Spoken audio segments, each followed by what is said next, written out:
রাবণ তাকে তুলে নিয়ে পালিয়ে গিয়েছিল, হরণ করে নিয়েছিল। ঠিক তেমনি তুমিও কিন্তু বেরোবে না, দেন একটু নড়চড় করতেন না। বুঝতে পেরেছো তো?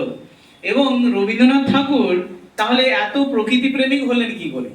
দেখো একটা জিনিস, যে যে জিনিসটা না কম পায় সেই জিনিসটাকে না সে পুরোপুরি আস্বাদন নেয়।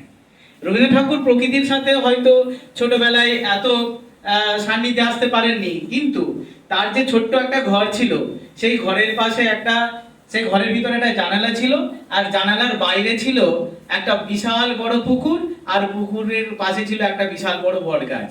সেইখানে রোজ ছেলেমেয়েরা আসতো, গ্রামের মহিলারা আসতো, পুরুষেরা আসতো, তারা সেখানে পুকুরে কাজকর্ম করতো, তারা স্নান করতো, ছোট ছেলেরাও আসতো, বট গাছের যে ঝুড়ি থাকতো, দোল মানে ওটাকে ঝুড়িতে দোলনা করা হয় জানো তো, বট গাছের ঝুড়িটাকে ধরে দোল খেত, খেলাধুলা করতো।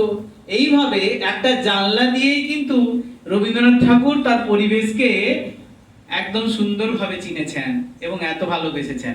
তিনি প্রথম কবিতা লেখা শুরু করলেন মাত্র 8 বছর বয়সে। বুঝতে পেরেছো তো? বৃষ্টি পড়ে, পাতা নড়ে, পাগলা হাতি মাথা নাড়ে, তার প্রথম কবিতা। সেই যে শুরু হয়েছিল, এখন মানে এখনো অবধি আমাদের শয়নে, স্বপনে, জাগরণে, সব জায়গায় রবীন্দ্রনাথ ছাড়া আমরা বাঙালিরা বোধহয় বাঁচতে পারি না। যাই হোক, এই রবীন্দ্রনাথ ঠাকুর 1913 সালে তার বিখ্যাত গীতাঞ্জলি কাব্যগ্রন্থের ইংরেজি বাংলা থেকে ইংরেজি অনুবাদ করার পরে তিনি কিন্তু প্রথম এশিয়ার মানুষ হিসাবে নোবেল পুরস্কার পেয়েছিলেন।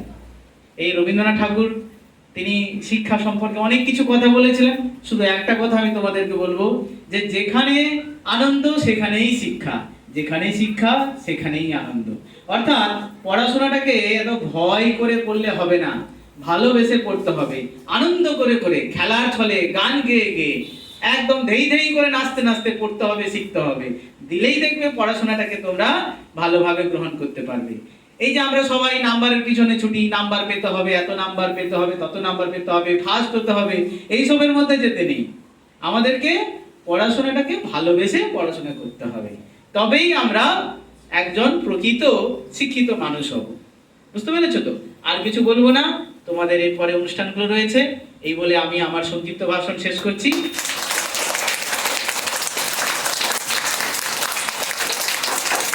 ধন্যবাদ। আচ্ছা, ধন্যবাদ।